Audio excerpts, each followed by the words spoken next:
YP math classes में मैं यशपाल सिंह आपका स्वागत करता हूं। देखिए, आज हम पढ़ रहे हैं आपकी कक्षा 10 की प्रश्नावली 8.1 और 8.1 के प्रश्न संख्या 7 तक पहुंच चुके हैं हम। तो देखिएगा, 7वें प्रश्न में कहा गया है कि कॉट थीटा बराबर 7/8 है। कॉट थीटा बराबर 7/8 है। तो पहले ये मान ज्ञात करो, फिर ये मान ज्ञात करो। देखिए, अब तक के प्रश्नों में हम जैसे करते चले आ रहे थे, बस वैसे ही आगे करना है। क्या दिया हुआ है हमें? कॉट थीटा कितना? 7/8। तो कॉट थीटा किसके बराबर होता है? tan का उल्टा होता है। तो क्या हो जाएगा? a/l, आधार बटे लंब हो जाएगा। ठीक है, tan होता है लंब बटे आधार, तो कॉट क्या हो जाएगा? आधार बटे लंब हो जाएगा। इतनी सी बात समझ में आई। तो देखिएगा, कोई एक समकोण त्रिभुज होगा। कैसा त्रिभुज? समकोण त्रिभुज ABC में मैं कहूं B 90 डिग्री का। ठीक है, तो 90 के जो सामने क्या होता है? कर्ण। मैं कहूं ये थीटा है, तो थीटा के जो सामने लंब और शेष भुजा आधार कहलाती है। बातें नहीं करेंगे, समझते आओ। तो बताइएगा, आधार का मान यहां से कितना हो जाएगा? 7। तो आधार का मान हो गया 7 और लंब का मान कितना हो जाएगा? 8। तो लंब का मान कितना हो गया? 8। कर्ण बचा और कर्ण का मान ज्ञात करना पड़ेगा। तो देखिएगा, समकोण त्रिभुज ABC में, समकोण त्रिभुज कौन सी प्रमेय? पाइथागोरस प्रमेय से। तो पाइथागोरस प्रमेय कहती है कि कर्ण का वर्ग शेष दो भुजाओं के वर्गों के योग के बराबर होगा, अर्थात कर्ण का वर्ग बराबर लंब का वर्ग प्लस आधार का वर्ग। समझ में आ रही है ना बात? तो देखिए, कर्ण का मान कौन है? AC। कौन है? AC का वर्ग बराबर लंब का मान कितना है? 8। मैं डायरेक्ट लिख लूं, लंब का मान कितना है? 8 और आधार का मान कितना है? 7। तो देखिएगा, AC स्क्वायर बराबर 8 का वर्ग 64 और 7 का वर्ग 49। तो AC स्क्वायर बराबर ये जोड़ोगे तो कितना हो जाएगा? 9 और 4 13 की 3 हासिल 1, 6 और 4 10 और 1 11। इधर वर्ग लगा हुआ है तो उधर क्या लग जाएगा? वर्गमूल। तो AC का मान हो गया 113 वर्गमूल के अंतर्गत। इतनी सी बात समझ में आई। और लगभग ये काम तो हम हर एक प्रश्न में कर रहे हैं अब तक। यदि आपने पिछले प्रश्न हल किए हैं तो ये तो बिल्कुल सिंपल लग रहा होगा, है ना? देखिएगा, और नहीं किए हैं तो पहले पिछले प्रश्नों को आराम देख सकते हो। अब देखो, हमने इतनी सी बात ज्ञात कर ली। क्या ज्ञात करना पड़ेगा हमें? 1 प्लस साइन थीटा के लिए साइन थीटा का मान पता हो, कॉस थीटा का मान पता हो, तो हम पहले ही ज्ञात कर लेते हैं साइन थीटा का मान और कॉस थीटा का मान। तो देखिएगा, साइन थीटा क्या होता है? लंब बटे कर्ण। तो आज हमारा पास लंब का मान कितना है? 8 और कर्ण का मान कितना आ गया जी? वर्गमूल में 113। तो कर्ण का मान आ गया वर्गमूल में 113। तो साइन थीटा का मान 8 बटे वर्गमूल में 113। अब बात करेंगे हम कॉस थीटा की। तो कॉस थीटा क्या होता है? आधार बटे कर्ण। क्या होता है? आधार बटे कर्ण होता है। तो बताइए, आज आधार का मान कितना है हमारे पास? 7 और कर्ण का मान वर्गमूल में 113। इतनी सी बात समझ में आई। लगे हाथ कॉट थीटा भी ज्ञात कर लो, फिर ज्ञात करना पड़ेगा, है ना? तो कॉट थीटा ज्ञात, कॉट थीटा दे आइए, दे आइए, कोई जरूरत नहीं है। पहली बात देखो, हमें क्या मान ज्ञात करना है? 1 प्लस साइन थीटा और 1 minus sine theta upon 1 plus cos theta और 1 माइनस कॉस थीटा। इतनी सी बात समझ में आई, इतनी सी। तो अब देखो, यहां गौर से देखो, a plus b a minus b हो रहा है। a plus b a minus, तो a square minus b square हो जाएगा। यही काम नीचे हो रहा है, a plus b a minus. हल ही तो करना है, तो मैं इसको फिलहाल ये लिख दूं, 1 का वर्ग 1 माइनस बी का मान क्या हो जाएगा साइन, तो साइन स्क्वायर थीटा। नहीं बात समझ में? अरे ए प्लस बी ए माइनस बी बराबर ए स्क्वायर माइनस बी स्क्वायर, तो एक का वर्ग क्या हो जाएगा एक, और साइन का वर्ग साइन स्क्वायर थीटा। ऐसे ही यहाँ देखी जाए ए प्लस बी ए माइनस बी, तो ए स्क्वायर माइनस ए का मान एक है, तो एक का वर्ग एक माइनस कोस का वर्ग कोस स्क्वायर थीटा। इतनी सी बात समझ में आई या नहीं आई, ये बताओ। अरे ये ए प्लस बी ए माइनस बी, ए स्क्वायर माइनस बी स्क्वायर। अब देखो होने को तो अभी इसका एक और सूत्र होता है, अभी हमने पढ़ा नहीं है। हम पढ़े 1 माइनस साइन वर्ग थीटा बराबर कॉस वर्ग थीटा होता है, अभी पढ़ा नहीं है, तो इतना ही नहीं लिखेंगे। एक की जगह पे एक, माइनस की जगह पे माइनस, साइन वर्ग थीटा है, साइन तो साइन थीटा का मान क्या है 8 बटे वर्गमूल में 113, क्या लगा है वर्ग, यहां भी क्या लगा देंगे वर्ग। अच्छा ये लिखा है ना साइन वर्ग थीटा, तो ये मन समझना कि ये हकीकत में क्या होता है, साइन थीटा का होल वर्ग होगा, साइन थीटा का होल वर्ग करेंगे तो क्या होगा साइन स्क्वायर थीटा होगा। आप ये मत कहना कि यहाँ पे वर्ग लगा हुआ है होल वर्ग, तो साइन पे वर्ग लगा देंगे और थीटा पे भी वर्ग लगा देंगे। मानो यार थीटा 60 होगा तो 60 का वर्ग 3600, थीटा तो वही रहेगा, केवल भुजाओं का अनुपात चेंज होता है। मेरे कहने का मतलब समझ पा रहे हैं, साइन थीटा का होल वर्ग होता है साइन वर्ग थीटा। तुम सोच रहे हो कि यहाँ वर्ग लगा हुआ है तो यहाँ भी वर्ग लग जाए और यहाँ भी वर्ग लग जाए, ऐसा नहीं होगा। साइन पे ही वर्ग लगेगा, थीटा का मान तो वही रहेगा। समझ में आ रही है बात? तो देखो यहाँ साइन थीटा का मान 8 बटे वर्गमूल में 113, वर्ग लगा हुआ तो हमने क्या लगा दिया होल वर्ग, अपॉन 1 माइनस कोस थीटा का मान कितना है 7 बटे वर्गमूल में 100, वर्ग लगा हुआ है तो वर्ग लगा दिया। ठीक है, अब इधर आ जाओ, हल करो उसको आगे।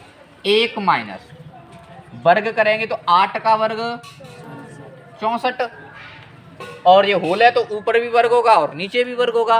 8 का वर्ग 64 और वर्गमूल 113 का वर्ग करेंगे तो वर्ग से वर्गमूल हट जाता है, कितना बचेगा 113, अपॉन इधर देखो हाँ 1 माइनस 7 का वर्ग हो जाएगा 49, और वर्गमूल में 113 का वर्ग क्या हो जाएगा 113। ये क्या बन गई एक भिन्न, क्या बन गई, इसको हल करेंगे तो जाके नीचे घनत्व का मान लेंगे 1 का मान लेंगे, और 1 और 113 का वर्ग एलसीएम लोगे तो 100, इसके नीचे कुछ नहीं है तो 1 मान लेंगे। 1 का कितनी बार जाएगा ये 113 बार, 113 का 1 से गुणा करोगे तो 100 माइनस 113 का 113 से 1 बार, और 1 का 64 से गुणा करोगे तो अपॉन, यही काम नीचे होगा, कितना एलसीएम आ जाएगा 113। ठीक है, यहाँ कुछ नहीं है तो 1 लिखेंगे, कितनी बार जाएगा 113 बार, 113 का 1 से गुणा करोगे तो 113 माइनस 113 का 113 से 1 बार, और 1 का 49 से करोगे तो 49, है ना। और मैं कहता हूं कि दूसरे से चौथा पद कट जाता है, 113 कट जाएगा। अच्छा 113 में से 64 घटाओ, कितना बचेगा 49, और 113 में से 49 घटाओ कितना बचेगा 64। तो कहने का मतलब इसका मान कितना आ गया 49 बटे 64। ये आपका फाइनल आंसर हो गया। समझ में आया? बात कुछ नहीं है, बस कैलकुलेशन है। दूसरी बात देखिएगा, दूसरी बात क्या पूछा है, कॉट स्क्वायर थीटा। तो देखिए कॉट थीटा का मान हमें दिया हुआ है कितना 7 बटे, और नहीं दिया होता तो आज हमारे पास सब है निकाल लेते, है ना। दिया है तो फिर क्यों निकाले, कितना दिया 7 बटे 8, ये तो कॉट थीटा का मान है, लेकिन कॉट स्क्वायर थीटा पूछा है तो इसका क्या कर देंगे वर्ग कर देंगे। तो 7 का वर्ग 49 और 8 का वर्ग 64, ये इसका फाइनल आंसर होगा। समझ में आई बात? तो देखो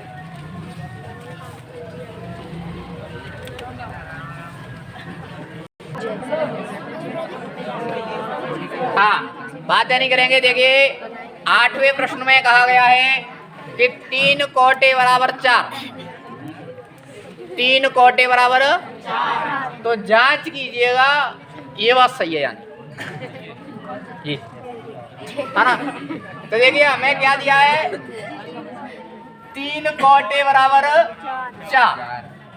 तो देखो 3 का इधर गुणा हो रहा है तो उधर जाके क्या होगा, भाग। तो कोट ए बराबर क्या हो जाएगा, 4/3 हो जाएगा। क्या हो जाएगा, 4/3। अच्छा कोट होता क्या है,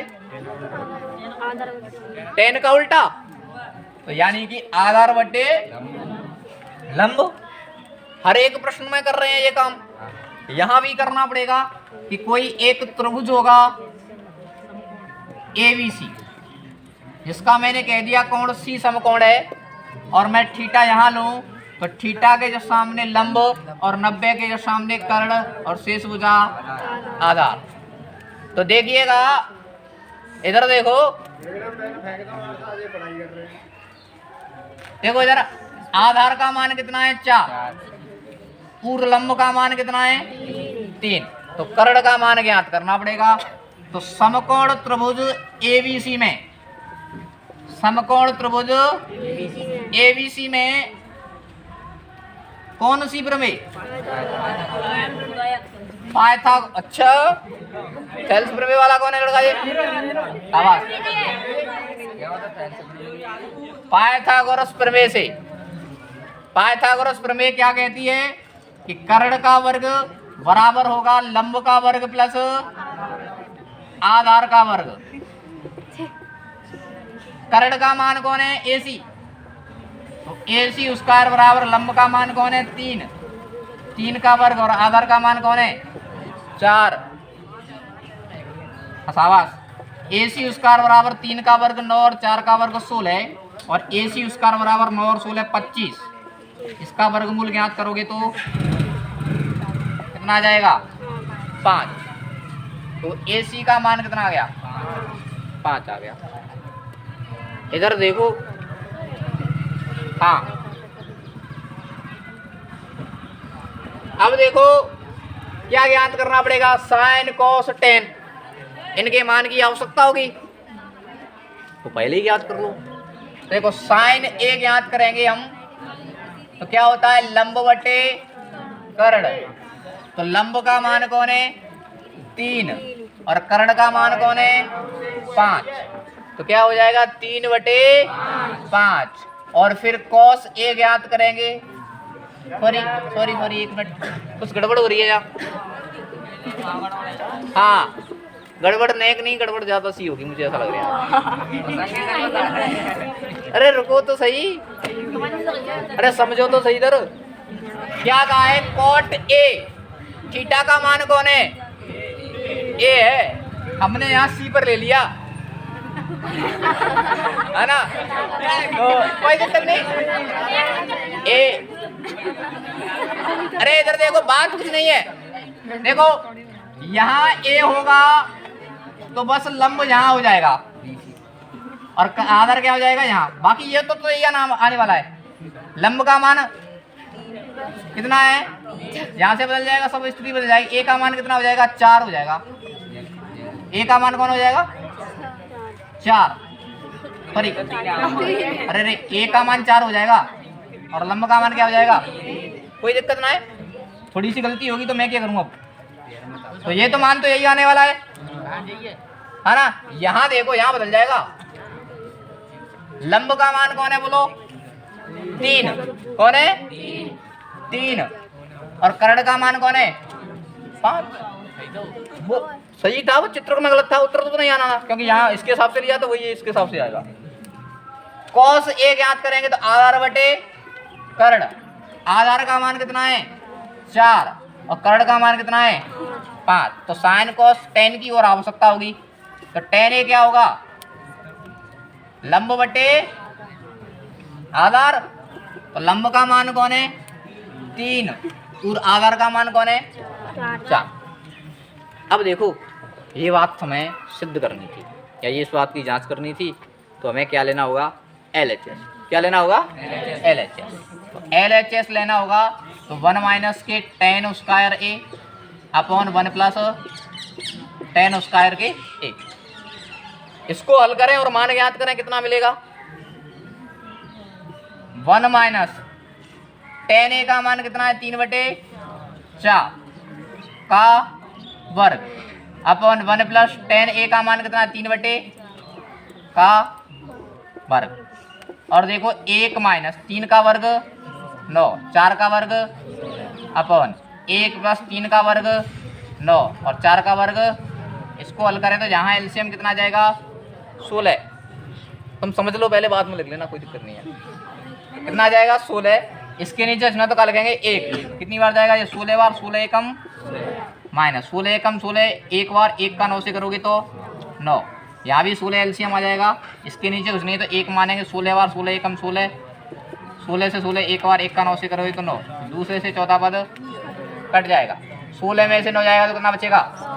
7। और 16 और 9 कितना हो जाएगा? 25। अर्थात हमने LHS को हल किया तो मान आ रहा है 7/। अब किसको हल करेंगे? RHS को। तो RHS क्या है अपना? cos स्क्वायर ए माइनस साइन स्क्वायर ए। तो cos स्क्वायर ए अर्थात cos ए का मान कितना है? 4/, वर्ग लगाना पड़ेगा। साइन ए का मान कितना है? 3/4, वर्ग लगाना पड़ेगा। सॉरी गड़बड़ होगी, 4/5 होगा ये, 3/5 होगा, 3/5। हाँ, 4 का वर्ग 16 और 5 का वर्ग 3 का वर्ग 9 और 5 का वर्ग। तो 16 में से 9 जाएगा तो कितना बचेगा? 7/। तो हम कह सकते हैं कि LHS बराबर, समझ में आया होगा तो लिखो। अच्छी बात है, बहुत अच्छे बहुत अच्छे।